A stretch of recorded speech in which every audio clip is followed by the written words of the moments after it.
మన vintage collections, Kadambari collections, పూర్ణిమ prints లో ఎంత కొంటే అంత ఉచితం.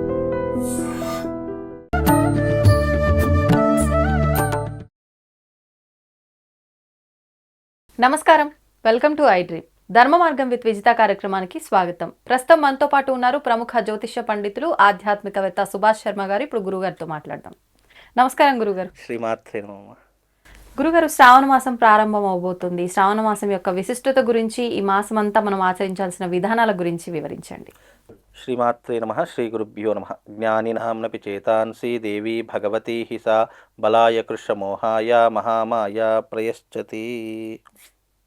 శ్రావణ మాసము పండగలకు పెట్టినటువంటి మాసము. అయితే మనకు తెలుగువారి సంవత్సరం ప్రకారం ఇది 5వ నెల మనకు. అయితే జ్యోతిష శాస్త్ర ప్రకారం శ్రావణ మాసానికి 5వ సంఖ్యగా సూచించారు. అలాగే లగ్న కుండల్లో చూసుకుంటే 5వ సంఖ్య దేనికి ప్రతీక అంటే సంతానానికి ప్రతీక. అంటే ఈ మాసం అంతా కూడా సంతానం వృద్ధి చేసుకోవడానికి, సంతానం లేనటువంటి వారు సంతానాన్ని పొందడానికి, అలాగే ఈ మాసంలో వివాహం కానటువంటి వారికి ముఖ్యంగా ఏ రకమైనటువంటి పరిహారాలు చేస్తే ఈ శ్రావణ మాసంలో మనకు ఫలితం దక్కుతుంది అనేటటువంటి అంశాలను తెలియజేసినటువంటి మాసమే ఈ యొక్క శ్రావణ మాసము అని అర్థం. అయితే ఈ శ్రావణ మాసంలో ప్రతిదీ కూడా అంటే ప్రతి ఒక్క వారం కూడా పూజనీయమైనటువంటిదే. ఆదివారం నుంచి మొదలుకొని శనివారం వరకు పూజనీయమైనటువంటిది. అందులో ప్రత్యేకంగా చెప్పుకోవలసినటువంటివి ఏమిటి అంటే శ్రావణ సోమవారాలు, శ్రావణ మంగళవారాలు, శ్రావణ శనివారాలు. ఇవి చాలా ప్రత్యేకమైనటువంటి రోజులు సంతరించుకున్నటువంటి మాసం శ్రావణ మాసం. అయితే ఈ మాసానికి ఎందుకింత ప్రత్యేకత అంటే శ్రవణ నక్షత్రంతో కూడుకుని ఉన్నటువంటి పౌర్ణమి శ్రావణ మాసము అని పేరు. మరి ఈ శ్రావణ నక్షత్రంతో కూడుకున్నటువంటి దానికి ఎందుకు ఇంత ప్రత్యేకత? చంద్రుడు శ్రవణ నక్షత్ర మండలానికి చేరువగా ఉండేటటువంటి మాసం కాబట్టి ఈ మాసానికి శ్రావణ మాసము అని పేరు. అంటే చంద్రుడు ఏ ఒక్క నక్షత్రంతో కలిసి ఉంటాడో, నక్షత్రము అని అంటే అది కేవలం మనకు చిన్నదిగా అనిపించే ఒక నక్షత్రం కాదు, నక్షత్ర మండలము. అంటే కొన్ని కోటాను కోట్ల నక్షత్ర మండలాలలో చంద్రుడు అనుసంధానమై ఉన్నటువంటి మాసం కాబట్టి ఇది శ్రావణ మాసంగా ప్రత్యేకత. శ్రావణ మాసం జ్యోతిష శాస్త్ర ప్రకారం 5వ నెల కాబట్టి, 5వ మాసం కాబట్టి 5 సంఖ్య న్యూమరాలజీ ప్రకారం 5 సంఖ్య దేని సూచిస్తుంది అంటే లగ్న కుండల్లో సంతానాన్ని సూచించేటటువంటి సంఖ్య కాబట్టి దీనికి శ్రావణ మాసం సంతానాన్ని వృద్ధి చేసుకోవడానికి, మొండి వాళ్లను మంచి వాళ్ళగా మార్చడానికి, అలాగే భర్త యొక్క ఆయుష్ని పెంచుకోవడానికి, భగవంతుడి యొక్క సంపూర్ణమైనటువంటి అనుగ్రహాన్ని పొందడానికి ఈ శ్రావణ మాసం చాలా ప్రత్యేకమైనటువంటి మాసం. ఇంకోటి విషయం చెప్పాలి అంటే శ్రవణము అంటే అర్థం ఏంటంటే వినడము అని అర్థము. వినడము, తర్వాత ఆలకించడం అంటే చూడడము, ఆ తర్వాత వచ్చి దీనికి నానా రకాలైనటువంటి అర్థాలు ఉంటాయి. శ్రవణము వస్తుంది, ఆ తర్వాత వచ్చేసి భక్తి వస్తుంది, ఆ తర్వాత వచ్చేసి మనోసిద్ధి వస్తుంది. ఇలా అనేక రకాలైనటువంటి విధానాలను ఏర్పరిచేటటువంటి మాసం. అందులోనూ విష్ణుమూర్తి పుట్టినటువంటి నక్షత్రం శ్రవణ నక్షత్రం కాబట్టి ఈ మాసంలో విష్ణుమూర్తికి పూజలు జరుగుతాయి, శివుడికి పూజలు జరుగుతాయి. అలాగే ఎప్పుడూ కూడా విష్ణుమూర్తిని వదిలిపెట్టకుండా వెళ్ళేటటువంటి శ్రీ మహాలక్ష్మికి కూడా పూజలు జరుగుతాయి. అందుకే ఈ మాసం చాలా ప్రత్యేకత. ఇటు డబ్బుకి, ఇటు జ్ఞానానికి, ఇటు మోక్షానికి, ఇటు ఆయుష్కి అన్నిటికీ ప్రధానమైనటువంటి మాసం శ్రావణ మాసం కాబట్టి ఈ శ్రావణ మాసంలో చేసే ప్రతి ఒక్క పూజా విధానానికి, ప్రతి ఒక్క ఉపాసనకు, ప్రతి ఒక్క ఆరాధనకు ప్రత్యేకమైనటువంటి గుర్తింపును సంతరించుకుంది కాబట్టి ఇది చాలా ప్రత్యేకమైనటువంటి మాసం. ఏ రోజు నుంచి ప్రారంభం అండి? 25, 26? 26 నుంచి మనకు ప్రారంభం అవుతుంది. ఎందుకంటే మనకు అమావాస్య 2 రోజులు వచ్చింది కాబట్టి 24, 25 వచ్చింది కాబట్టి మనకు అమావాస్య 24వ తారీఖు సాయంకాలం ప్రారంభమైంది. 7 గంటల ప్రాంతంలో ప్రారంభమై మనకి 25వ తారీఖు సాయంకాలం వరకు ఉంటుంది, 6 గంటల ప్రాంతం వరకు ఉంటుంది కాబట్టి శ్రావణ మాసం 26వ తారీఖు నుండి ప్రారంభమవుతుంది. ఈ శ్రావణ మాసంలో ఇక పెళ్లిళ్ళు, గృహప్రవేశాలు, ఉపనయనాది ముహూర్తాలు, ఈ 2 నెలలు ముహూర్తాలు లేవు కాబట్టి ఇప్పుడు విపరీతంగా కొనసాగేటటువంటి మాసం శ్రావణ మాసం. ముఖ్యంగా ఈ మాసంలో సోమవారం శివారాధన, మంగళవారం మంగళగౌరి ఆరాధన, శనివారం వస్తే వెంకటేశ్వర స్వామి వారి యొక్క ఆరాధన, ఇలా ఒక్కొక్కటి ప్రత్యేకంగా సంతరించుకున్నటువంటి మాసం కాబట్టి ఈ మాసంలో విశేషంగా సంతాన వృద్ధి కోసం చాలా మందికి ఈ మధ్య కాలంలో సంతాన వృద్ధి అంటే సంతానం కలగని వాళ్లకు సంతానం అవటమా, ఉన్న పిల్లలు వృద్ధిలోకి రావటం అనుకోవచ్చా? అయితే శ్రావణ మాసంలో మనకు నాగ చతుర్థి నాగపంచమిని వస్తుంటాయి. అవును. అవును. ఈ నాగ చతుర్థి నాగపంచమి యొక్క అర్థం ఏంటి అంటే గనక ఎవరి జీవితంలోనైతే సంతాన వృద్ధి లేదో, అంటే సంతానం కలగట్లేదు, ఇప్పుడు అన్నీ కూడా మీరు ఆర్టిఫిషియల్ సంతానాలే ఎక్కువవుతున్నాయి. అవును. ఇంకా రానున్న కాలంలో అవే పెరిగిపోతాయి. ఎందుకు అనంటే గనక ఇప్పుడు ఈ 49 అని చెప్పేసి, లేదంటే కృత్రిమ సంతానం అని చెప్పేసి విపరీతంగా పెరిగిపోతున్నాయి.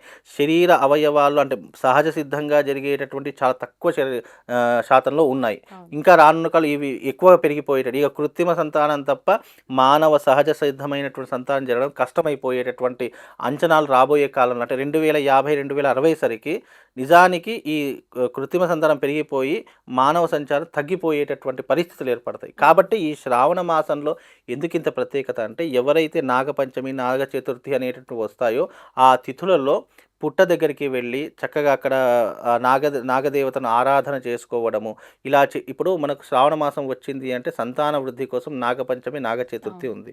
భర్త యొక్క ఆయుష్ను పెంచుకోవడానికి, సౌభాగ్యాన్ని పెంచుకోవడానికి మంగళగౌరి వ్రతం అని చెప్పేసి ఉంటుంది. అలాగే మన శ్రావణ శనివారం వచ్చేసేసి ఏలినాటి శని ప్రభావం ఉన్నటువంటి వాళ్ళకి, అర్ధాష్టమ శని ప్రభావం ఉన్నటువంటి, అంటే ఎవరినైతే శని పట్టించి పీడిస్తున్నాడో ఏ రాశి వారికైతే వాళ్ళు శనివారం రోజున వెంకటేశ్వర స్వామిని ఆరాధిస్తే గనక వాళ్ళకున్నటువంటి దారిద్ర్యం తొలగిపోవడానికి ఈ మాసం ప్రత్యేకమైనటువంటిది అని అర్థం. అంటే ఈ శ్రావణ మాసంలో మీరు ఏదైనా చెయ్యండి, 100 పుణ్యం కలుగుతుంది, అంత విశేషమైనటువంటిది అని అర్థం. అందుకే ఈ శ్రావణ మాసం పండగలకు, అలాగే ఈ యొక్క నోములకు వ్రతాలకు పెట్టినటువంటి మాసంగా చెప్పడం జరిగింది. కాబట్టి ఇది అంత ప్రత్యేకమైనటువంటిది అని అర్థము. అయితే ఇప్పుడు మీరు చెప్పినట్టుగా సంతానం ఒకటే కాదు, రకరకాల ఇబ్బందులతో ఉంటూ ఉంటాం మానవులు అన్నాక. అలాంటి ఇబ్బందులు ఉన్న వాళ్ళు ఏదైనా పరిహారం చేసుకోవచ్చా ఈ మాసం మొత్తం కూడా? అలాంటి విధానం ఏమన్నా ఉంటే వివరించండి. 100% ఉంటుందమ్మా. శ్రావణ మాసము శివారాధనకు పెట్టినటువంటి మాసము. ఈ శ్రావణ మాసంలో శివశక్తి స్ఫటిక లింగం అని ఒకటి దొరుకుతుంది. ఎవరైతే శివశక్తి, అది మామూలు స్ఫటిక లింగము వేరే, శివశక్తి స్ఫటిక లింగం వేరే. శ్రీచక్ర సంపుటీకరణం యుక్తంగా ఉండేటటువంటి శివశక్తి లింగం ఒకటి దొరుకుతుంది. అంటే శివలింగం ఉండి దాని పిండం మీద ఏదైతే ఉంటుందో, పిండం మీద, దాని పిండం మీద తల మీద శ్రీచక్ర ఆకార సంపుటీకరణ లింగం ఒకటి దొరుకుతుంది. ఈ శ్రావణ మాసంలో ఎవరైతే అది ఇంటికి తెచ్చుకుంటారో, ఎవరైతే దాన్ని ప్రతినిత్యం ఈ శ్రావణ మాసం నెల రోజుల పాటు దాన్ని ఎవరైతే పూజిస్తారో వాళ్లకు ఎనలేనటువంటి పుణ్యముతో పాటు ఆర్థిక పరమైనటువంటి ఇబ్బందులు తొలగిపోతాయి.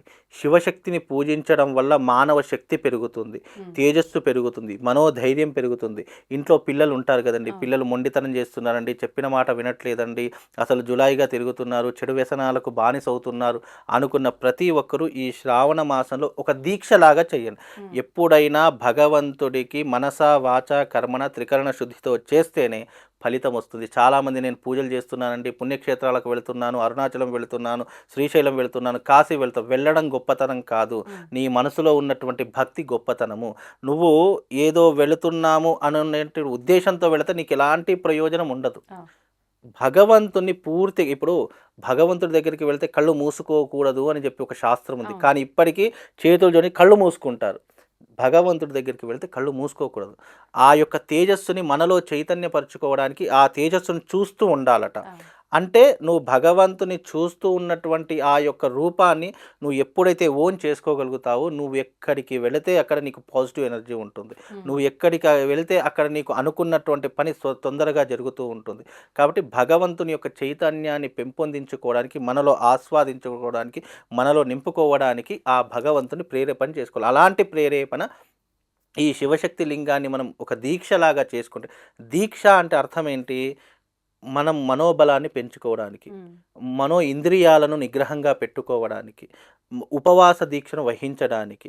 ఎప్పుడైతే మనం కఠినంగా ఏదైతే ఆచరిస్తామో అది భగవంతుడు తొందరగా విశ్వసించి ఈ భక్తుడిని నేను కరుణించాలి అని ఆయన మనసులో సంకల్పం కలుగుతుందట. ఎప్పుడైతే ఆయన మనసులో సంకల్పం కలిగిందో ఆ మనిషి యొక్క జీవితం మొత్తం మారిపోతుంది. ఆయన తలుచుకుంటే క్షణం ఇట్లా కనురెప్పవాల్చినంత కాలం కాదు ఆయన తలుచుకుంటే.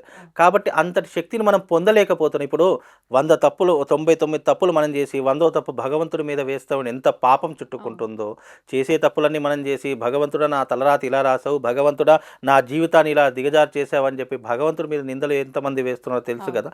అలా నిందలు వేస్తే ఎంత పాపం చుట్టుకుంటుందో, మనం ఏదైనా భగవతత్వాన్ని అర్థం చేసుకొని చేస్తే అదే రకమైనటువంటి పుణ్యం కలుగుతుంది. బికాజ్ నమ్మకము విశ్వాసం అనేటటువంటిది ఉంటేనే భగవంతుడిని మనం అర్చించాలి.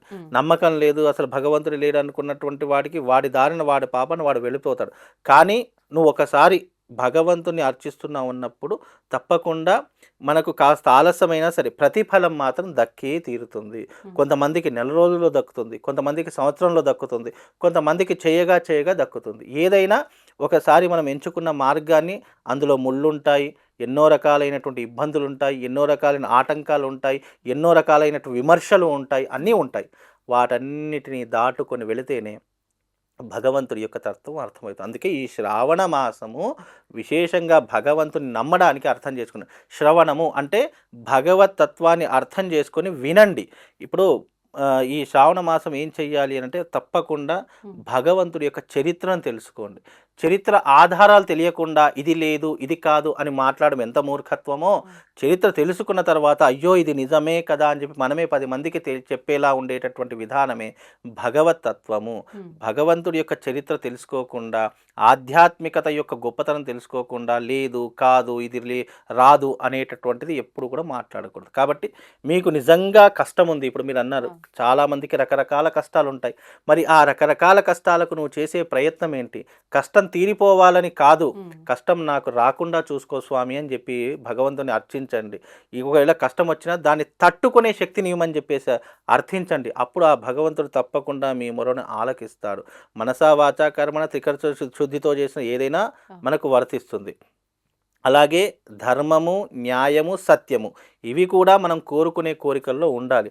అంతేగాని నేను కోరుకునే కోరిక నాకు రాత్రికి రాత్రి ఇల్లు కావాలి, రాత్రి నేను గొప్ప కోటీశ్వరుని అయిపోవాలి, నేను మెరాకిల్ జరిగిపోవాలి జీవితంలో అంటే జరగవు.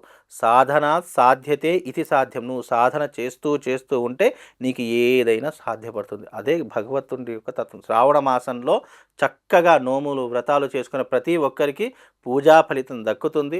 చక్కగా ఈ మాసం అంతా కూడా మీరు భగవంతుడి యొక్క అనుగ్రహాన్ని పొందడానికి ఉపయోగించుకోండి.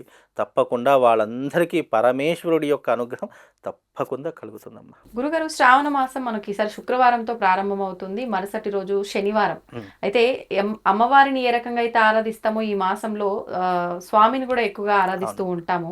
మరి శనివారం రోజున స్వామివారిని ఏ రకంగా ఆరాధించాలో వివరించండి. శ్రావణ మాసము ప్రతి శనివారము వెంకటేశ్వర స్వామిని ఆరాధించేటటువంటి అద్భుతమైనటువంటి మాసం శ్రావణ మాసం. కలియుగంలో ఎప్పుడైనా సరే ప్రత్యక్ష నిదర్శనము, ప్రత్యక్షమైనటువంటి దైవం ఏదైనా ఉంది అంటే కలియుగ వెంకటేశ్వర స్వామి ప్రత్యక్ష దైవము అని అంటుంటాం. కలియుగంలో ఇప్పటికీ కూడా ఆయనను స్మరించిన, ఆయనను రూపాన్ని దర్శించిన లేదా ఆయన యొక్క నామాన్ని తలుచుకున్న మనకున్నటువంటి ఇబ్బందులన్నీ కూడా తొలగించేటటువంటి పేరు ఏదైనా ఉంది అని అంటే కనుక ఓం నమో వెంకటేశాయ అనే పేరు. ఇప్పటికీ కూడా కలియుగంలో ఇంతమంది భక్తుల యొక్క రద్దీ తగ్గకుండా ఇప్పటికీ కూడా కిటకిటలాడుతున్నటువంటి కలియుగ ప్రత్యక్ష దైవము క్షేత్రమైనటువంటిది తిరుమల తిరుపతి దేవస్థానం. ఎందుకంత ప్రత్యేకత అంటే కలియుగంలో ఆయనను మించినటువంటి భగవంతుడు ఎవరు లేరు.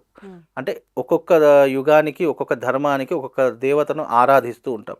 కలియుగంలో ప్రత్యక్ష దైవం ఎవరు అంటే వెంకటేశ్వర స్వామి అని అర్థము. ఆయన రోజు ఏదైనా వచ్చింది, ఆయన రోజున ఏదైనా పూజించుకుందామంటే శనివారం రోజున పూజిస్తూ ఉంటాం. కానీ ఇంకా ప్రత్యేకంగా పూజించాలి, 7 శనివారాల వ్రతము అని ఆచరిస్తూ ఉంటారు చాలామంది. అది ఈ శ్రావణ మాసంలో ఆచరించడం చాలా విశేషము.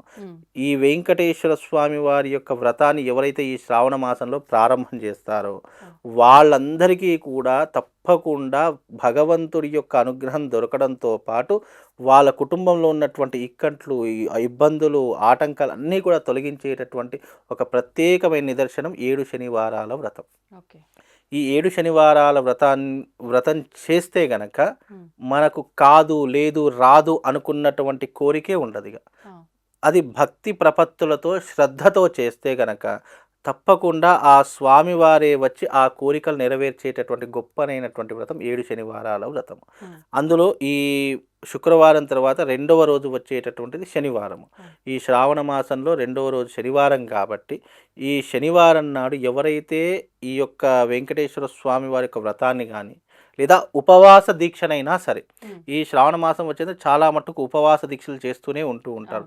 అందులో ప్రత్యేకంగా శుక్రవారం, శనివారం, సోమవారం ఇంకా ప్రత్యేకమైనటువంటి రోజులు కాబట్టి అందులోనూ ఈ మాసము శ్రవణ మాసం కాబట్టి, శ్రవణ నక్షత్రంతో అంటే వెంకటేశ్వర స్వామి పుట్టినటువంటి జన్మ నక్షత్రంతో వస్తుంది కాబట్టి అందుకే శనివారానికి కూడా అంత ప్రత్యేకత. కాబట్టి ఎవరికైతే సంతానపరమైనటువంటి ఇబ్బందులు ఉన్నాయో, లేదా ఎవరికైతే మానసిక పరిస్థితులు బాగా లేవు, ఈ మధ్యకాలంలో అబ్నార్మల్గా పుట్టినటువంటి పిల్లలు చాలామంది ఉంటూ ఉన్నారు. అంటే లైక్ ఏదైనా స్కిన్ ఎలర్జీతో పుట్టడం కానీ, లేదా ఈ కళ్ళ ఎఫెక్ట్. ఈ మధ్యకాలంలో మొన్న రీసెంట్లీ పుట్టడంతోనే ఆ అబ్బాయికి కళ్ళద్దాలు వచ్చేసాయి. అంటే బికాజ్ ఒక 2-3 సంవత్సరాలకే కళ్ళద్దాలు పెట్టుకునేటువంటి పరిస్థితులు ఏర్పడాయి. అంటే కంటికి సంబంధించినటువంటి వ్యాధులు ఉన్నటువంటి వారికైనా సరే ఈ మాసంలో ఎవరైతే ఈ శనివారం రోజున 7 శనివారాల వ్రతం ప్రారంభం చేస్తారో తప్పకుండా వాళ్లకు ఆయుష్ పరంగా, అలాగే ఆరోగ్యపరంగా, హెల్త్ పరంగా, వెల్త్ పరంగా, కెరియర్ పరంగా, డబ్బు పరంగా, వృత్తి వ్యాపార పరంగా, అన్నిటి పరంగా ఇదొక మంచి రెమెడీ అని చెప్పుకోవచ్చు. ఈ రెమెడీ ఎలా చేయాలి, ఏ రకంగా చేస్తే బాగుంటుంది అని అనుకునే ప్రతి ఒక్కరికి కూడా శ్రావణ మాసంలో వచ్చే 4 శనివారాలు చాలా ప్రత్యేకమైనటువంటివి. శ్రావణ మాసం తర్వాత భాద్రపద మాసం వస్తుంది. అది మనకు పౌర్ణమితో ఈ యొక్క వెంకటేశ్వర స్వామి వారి యొక్క వ్రతం అనేది పూర్తయిపోతుంది. కాబట్టి ఈ 7 శనివారాలు చాలా ప్రత్యేకమైనటువంటివి. ఈ 7 శనివారాల రోజున మీరు చక్కగా ఒక పీటను ఏర్పాటు చేసుకొని ప్రతి శనివారం రోజున వెంకటేశ్వర స్వామి వారి యొక్క చిత్రపటాన్ని ముందర పెట్టుకొని, దాని ముందర ఒక కలశాన్ని పెట్టుకొని, చక్కగా ఇరువైపులా 2 దీపాలు వెలిగించుకొని స్వామివారి యొక్క షోడశోపచార పూజ ఉంటుంది. వైష్ణవ ఆగమం ప్రకారం కొన్ని కర్మలు ఉంటాయి, అది తెలిస్తే చేయించుకోండి. లేదు అని అంటే కనుక ఒక అయ్యగారిని పిలిపించుకొని ఈ 7 శనివారాల వ్రతాన్ని ప్రారంభం చేసుకోండి. ఈ 7 శనివారాల వ్రతం ప్రారంభం చేయడం ఎప్పుడైతే ప్రారంభిస్తారో మీ జీవితంలో ఉన్నటువంటి చెడునంతా కూడా ఒకటి తీసేసేటటువంటి ప్రయత్నం ఆ వెంకటేశ్వర స్వామి చూసుకుంటాడు. కాబట్టి ఈ యొక్క విధానాన్ని చేయించేటప్పుడు తప్పకుండా శుచిగా, శుభ్రతగా ఉండేసి ఆ రోజున సాంసారిక జీవితం అనుభవించకుండా నేల మీద పడుకొని బ్రహ్మచర్యత్వాన్ని పాటించి ఆ రోజున స్వామివారి యొక్క వ్రతం చేసిన తర్వాత స్వామివారికి ఇష్టమైనటువంటి నైవేద్యములు, పిండి పంటలు కానివచ్చు, లేదు అని అంటే కనుక చక్కగా పాయసం లాంటివి, వడపప్పు లాంటివి, పులిహోర, చక్కెర పొంగలి, ఇలా నీకు ఏది తోచితే అది స్వామివారికి నైవేద్యం పెట్టి ఆ రోజున స్వామివారి యొక్క కథ ఉంటుంది. 7 శనివారాల వ్రత కథ అని చెప్పేసి ఒక గ్రంథం దొరుకుతుంది, బుక్ దొరుకుతుంది. అది ఆ కథను చదువుకొని మీరు ఆ రోజున స్వామివారిని మనసులో నింపుకునే ప్రయత్నం చేయండి. తద్వారా ఏమవుతుంది అని అంటే కనుక ఏలినాటి శని ప్రభావం ఉన్నటువంటి వారు కూడా ఈ వ్రతం చేసుకోవాలి, తప్పకుండా చేసుకోవాలి. ఎందుకంటే అర్ధాష్టమ శని, ఏలినాటి శని ఉన్నటువంటి వారు ఈ శ్రావణ మాసంలో ఇది తప్పనిసరిగా చేసుకోవాలి. ఎందుకంటే ఎవరైతే 7 శనివారాల వ్రతం చేసుకుంటారో వాళ్ళకు శని ఇక జీవితంలో ఎప్పుడు పట్టి పీడించాడట. రాబోయేటటువంటి రోజులు ఇంకా నీ జీవితంలో శని దశ ప్రారంభమవుతుంది, నీ శని దశ రాబోతుంది అనుకున్నప్పుడు కూడా నువ్వు ఏం భయపడాల్సిన పని లేదు. తప్పకుండా ఈ ఏలినాటి శని కూడా తొలగిపోయేటటువంటి అవకాశం ఉంటుంది. అలాగే ఈ వ్రతం వల్ల నీ జీవితంలో ఆర్థిక సమస్యలు ఉండవు, ఒకరి దగ్గరికి వెళ్ళి చేజాల్సిన పని ఉండదు. నీ జీవితంలో నిజంగా తీరనటువంటి సమస్య ఏదైనా ఉంది, లేదా తీరనటువంటి రోగాలు ఏవైనా ఉన్నాయి, అంటే ఈ హెల్త్ ప్రాబ్లమ్స్ ఏవైనా ఉన్నాయి అని అంటే కనుక మీరు ఈ శనివార వ్రతాన్ని ప్రారంభం చేస్తే తప్పకుండా వాళ్ళందరికీ ఆఫ్టర్ రిజల్ట్, ఎందుకంటే మనం ఈ వీడియో ద్వారా చెప్పడం కాదు, వాళ్ళు అనుభవపూర్వకంగా అనుభవిస్తారు. అంటే మీన్స్ ఒక పాజిటివ్ ఎనర్జీ అనుభవిస్తారు. ఆ భగవంతుడి యొక్క శక్తి ఇంత గొప్పదా అని వాళ్ళే తెలుసుకునేటటువంటి ఒక గొప్పనైనటువంటి వ్రతం 7 శనివారాల వ్రతం. ఈ శనివారం రోజున ప్రారంభం చేయండి. తప్పకుండా వాళ్ళందరికీ అనుకున్నటువంటి కోరికలు నెరవేరడంతో పాటు హెల్త్, వెల్త్, కెరియరు, ఇంకా ఉద్యోగములు, వ్యాపారాలు అన్నీ కూడా సమృద్ధిగా నడుస్తాయి. అంటే ప్రతి మనిషి జీవితంలో ఒక పాజిటివ్ ఎనర్జీ ఎంత అవసరమైతే ఉంటుందో ఆ పాజిటివ్ ఎనర్జీ ఎక్కడి నుంచి గెయిన్ చేసుకోవాలి, ఎక్కడి నుంచి తీసుకోవాలి అని అంటే కనుక ఇదిగో ఇలా వ్రతాలు చేయడం, ఇలాంటి పూజలు చేయడం, భగవంతుడి యొక్క ఆధ్యాత్మికతను తెలుసుకోవడం, మనిషికి ఒక చైతన్యం లాంటిది దొరుకుతుంది. పూర్వకాలంలో చాలామంది హిమాలయాలకు వెళ్ళి తపస్సు చేసుకునేవాళ్ళు, చాలామంది దేవాలయాలకు వెళ్ళి ఎన్నో రకాలైన పూజలు యజ్ఞయాగాదులు చేసేటటువంటి వాళ్ళు.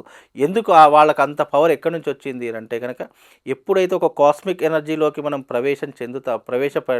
అవుతామో అప్పుడు దాంట్లో ఉన్నటువంటి శక్తి చైతన్యం మనల్ని ఒక ఉన్నతమైనటువంటి స్థితిలోకి పెడుతుంది.